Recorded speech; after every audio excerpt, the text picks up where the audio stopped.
I could not take my eyes away from the president of the United States over the weekend. It's more entertaining than any reality show. Like, someone's got to rest, Sunday's a day of rest, and Colombia decides, hey, we're going to stand up to the big man in the United States, and we're going to say, no, we're not going to take the illegal criminal migrants that Trump is sending back to our country. Actually, go pound sand, basically, to America. Don't let the planes land, yeah. And I don't know if they just thought that Biden was still in office, but they were not prepared for what came first. So just a quick and the timeline's important on this, because give us I go to summary. Mass. I go to Mass on Sunday, and I see this happening. And I already saw Mexico looked like they tried this, but they said it was kind of an admin problem, whatever. Colombia really full-throated trying, we're not going to let these planes land. And I was like, oh boy, what's going to happen after this? So President Gustavo Petro decided early Sunday he'd reject the entry of these illegal migrants.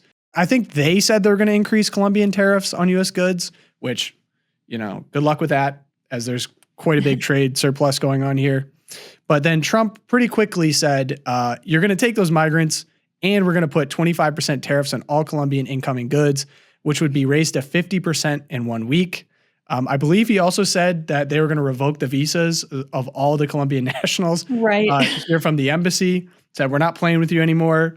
And then we get into Sunday. The government of Colombia has agreed to President Trump's terms, including the unrestricted acceptance of all illegal aliens from Colombia returned to the United States, including on the U.S. military aircraft without limitation or delay. The tariffs that Trump threatened are held in reserve and not signed until the president has assurance that the Colombian refugees have safely landed. I will add, too, he offered the presidential plane to come pick up these migrants because he was a little bit concerned. This all happened within an hour. And I believe President Trump was actually on the golf course while doing these negotiations. What a time to be alive. We have negotiations in the public square on Twitter while Trump is on the golf course. I cannot believe someone tried Trump on this, but here we are. And now he's on the third hole, tweets out something. By the time he gets to the eighth hole, he's already won, and Colombia buckles. That was unbelievable. And you think that Trump didn't get some new power from Congress. This is something that the president of the United States has the authority and ability to do, has always had. And just, we've been so used to Biden spending Sundays on the beach for the last 4 years that just to actually see a president doing things, it's whiplash. I'm having whiplash, I have to say.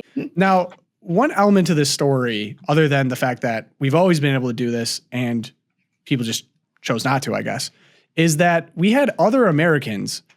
So just to set the stage again, for simplicity's sake, we are deporting violent criminals that are Colombian nationals. Colombia says we don't want them. We say, we're going to ruin your life, basically, if you don't take these people back. They immediately take them back. Mm-hmm. However, at the stage of this negotiation, because it was happening so fast in the public, we had Ana Navarro from The View. And let me share. I can't even, what would make someone say this is crazy to me. Most of the flowers imported to the U.S. come from Colombia. Happy Valentine's Day, America. Harry Sison, Colombia supplies 27% of America's coffee and a huge portion of our cut flowers, roots, bulbs, and more, with Valentine's Day just 18 days away. Get ready for your morning coffee and Valentine's Day celebration to be far more expensive. I don't understand this. I mean, no, this is stupid. These are the arguments, Josh, these are Americans. These Americans are mad at Trump for trying to remove dangerous criminals from our country. And instead are trying to score a point, I guess. This will never make sense to me. No. I would rather have more expensive coffee and Lincoln Riley not murdered. Yeah. Or 75% of the 500,000 children who have come over the border not trafficked. I would pay more for coffee. I'd probably give up coffee if that would be the cause and effect.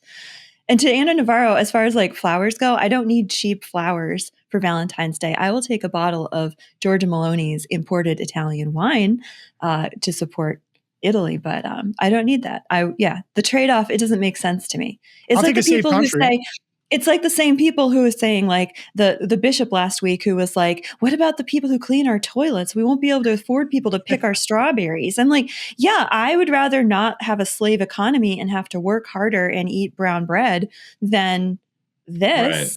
Right. It's like the Confederate senators who will pick the cotton. So I saw this. Free people will do that.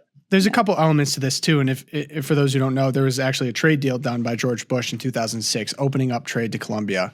And Theo Wald, who's former in the Trump admin, Colombia only became the source for America's flowers when American citizens were forced to stop growing after the U.S. signed a, quote, free trade deal with Colombia that devastated the West Coast flower industry. Take a drive between Pescadero and Monterey, California, and you will see the remnants of a once proud regional economy. The dilapidated greenhouses and now fallow fields were once a $4 billion industry, accounting for 65% of America's cut flower consumption. And then W. Bush rammed a, quote, free trade deal that destroyed a whole way of life for tens of thousands of American citizens. Ana Navarro and other ruling elites will tell lies to keep you subjugated to foreigners who inundate your neighborhoods with criminals, rapists, and the mentally unwell. Colombia can keep their flowers. America will grow their own. Gee, I didn't need another reason not to like George W. Bush, but I'll take it. But yeah. That's right. So art of the deal might have been a good picture into what's going on here. I've seen some interesting theories as to why the deportation numbers were actually lower initially than what were promised. If I had to guess, it was because Donald Trump was expecting a confrontation like this over a few people, and smartly over the most dangerous gang-affiliated criminals that we could deport. Right.